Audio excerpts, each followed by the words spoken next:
ঢাকা ধানমন্ডি টানা 2.5 ঘন্টা বৃষ্টি হওয়ার কারণে আজকে রাস্তায় পানি জড়ো হয়ে গেছে। নৌকা থাকলে তো নৌকাই চলতো, যে পরিমাণে পানি হয়েছে রাস্তায়। ধানমন্ডি 27-এ আরও বেশি পানি হয়েছে, ওই দিক থেকে আসছি, এদিকে আরও বেশি পানি ধানমন্ডি 27-এ। তো দেখায় আপনাদের, দেখেন মানুষ কি কষ্ট করে যাতায়াত করতেছে। তো আস্তে আস্তে পানি কমতেছে, দেখেন এই যে আরেকটা গাড়ি আসে, দেখেন একটা গাড়ি আইতেছে, দেখেন মানে সমুদ্রের ঢেউ কি রে ভাই, দেখেন হাই রে, দেখছেন হ্যাঁ অবস্থা দেখছেন কি করছে। মানে ফুল স্পিডে না গেলে এদেরও সমস্যা, ফুল স্পিডে না গেলে কিন্তু সাইলেন্সারে পানি ঢুকে গেলে সমস্যা, তাদেরও কিছু করার নাই। যদি জায়গায় দাঁড়া করে তাহলে যে শেষ, মানে ফুল স্পিডের গাড়িটা কিন্তু জায়গায় থাইমা যাবো গা, এইরকম অবস্থা আর কি। এই যে আমাদের জামাই সবুজ এই নিয়ে আইছিলাম ঘোরার জন্য, ঘুরতে আইসে মানে এক জায়গায় 2.5 ঘন্টা দাঁড়ায় রয়েছি। তো ভাবলাম এখন একটু ভিডিও করি আর আপনাদেরকে দেখাই, দেখেন নৌকা চলবো। আর যাদের আরেকটা মজার আলাপ করি, যাদের কক্সবাজার যাওয়ার ইচ্ছুক এখন আসতে পারেন এই ধানমন্ডি এলাকায়। দেখছেন ধানমন্ডি এলাকায় কিন্তু এরকম এখন সুইমিং পুলের মতো ব্যবস্থা হয়ে গেছে।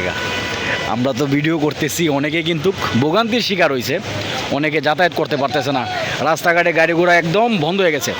আর এইদিকে তো পান্থপথের দিকে পুরা জ্যাম, পান্থপথের দিকে পুরা জ্যাম, দেখেন পুরো জ্যাম, দেখাই জুম করে, দেখছেন পুরো জ্যাম এইদিকে। একটানা 2 ঘন্টা বৃষ্টি, মানা যায় হ্যাঁ, দেখতেছেন হ্যাঁ রে, পায়ের রিস্কেই ভালো, পানি ঢুকে না। যাদের মোটর ইঞ্জিন আছে তাদের তো সমস্যা, ইঞ্জিনের ভিতরে পানি ঢুকলেই আর যেতে পারে না। হ্যাঁ ভাই দেখতেন তো, যাক দেখেন কত মানুষ এদিকে দেখাই, দেখছেন মানুষ এইদিকেও যাইতে পারতেছে না, ওইদিকের মানুষ আবার ওইদিকে যাইতে পারতেছে না, এই অবস্থা আর কি, বুঝছেন। বেচারার মনে হয় অটো রিক্সার মোটর মনে হয় নষ্ট হয়ে গেছে। হায় রে, ভিআইপি এলাকা হইলে কি হচ্ছে, একটানা 2-3 ঘন্টা বৃষ্টি হইলে এরকম হবেই, স্বাভাবিক। দেখাই আরও সামনের দিকে, দেখাই আপনাদের, হাঁটো।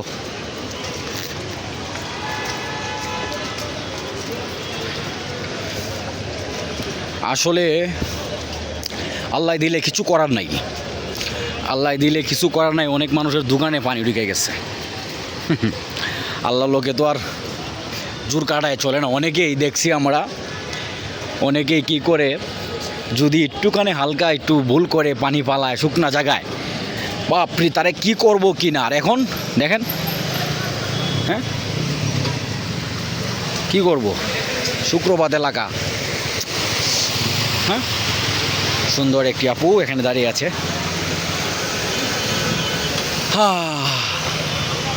হ্যাঁ গাড়ি ঘুরায় যাইতেছে, কিছুই করার নাই। এদিকে অনেক পানি, দেখছেন অনেক পানি এদিকে। গেছে গা।